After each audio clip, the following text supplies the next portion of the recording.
നിയമസഭാ ലോക്സഭാ തെരഞ്ഞെടുപ്പിലും ഉപതെരഞ്ഞെടുപ്പിലും ഉത്തർപ്രദേശിൽ വലിയ തിരിച്ചടിയാണ് കോൺഗ്രസ് നേരിട്ടത്. മാത്രമല്ല, ഉപതെരഞ്ഞെടുപ്പിൽ ഒരു സ്ഥാനാർത്ഥിയെ പോലും മത്സരിപ്പിക്കാൻ കോൺഗ്രസിന് സാധിച്ചില്ല. കൂടാതെ ഹിമാചൽ പ്രദേശ് കോൺഗ്രസ് കമ്മിറ്റിയും അതിന്റെ കീഴിലുള്ള യൂണിറ്റുകളും ഖാർഗെ പിരിച്ചുവിട്ടിരുന്നു. 2027 നിയമസഭാ തെരഞ്ഞെടുപ്പ് മുന്നിൽ കണ്ടാണ് കോൺഗ്രസിന്റെ നവീകരണ നീക്കമെന്നാണ് റിപ്പോർട്ടുകൾ.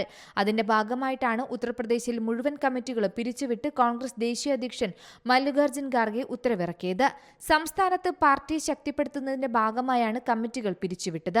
ജില്ലാ, നഗര, ബ്ലോക്ക് കമ്മിറ്റികളാണ് പിരിച്ചുവിട്ടിരിക്കുന്നത്. സംസ്ഥാന നേതൃത്വത്തിൽ അഴിച്ചുപണി നടത്തി പ്രാദേശിക തലത്തിൽ പാർട്ടിയുടെ അടിത്തറ മെച്ചപ്പെടുത്താൻ പുതിയ കമ്മിറ്റികളെ തെരഞ്ഞെടുക്കാനാണ് നിലവിലെ കമ്മിറ്റികളെ പിരിച്ചുവിട്ടിരിക്കുന്നത്. ഇതിലൂടെ തെരഞ്ഞെടുപ്പ് ക്ഷീണം മാറ്റാനാണ് കോൺഗ്രസിന്റെ തീരുമാനം.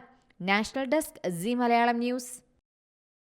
ഏറ്റവും പുതിയ വാർത്തകളും വിശേഷങ്ങളും വിരൽത്തുമ്പിലറിയാൻ സീ മലയാളം ന്യൂസ് എല്ലാ ഡിജിറ്റൽ പ്ലാറ്റ്ഫോമുകളിലും ലഭ്യം.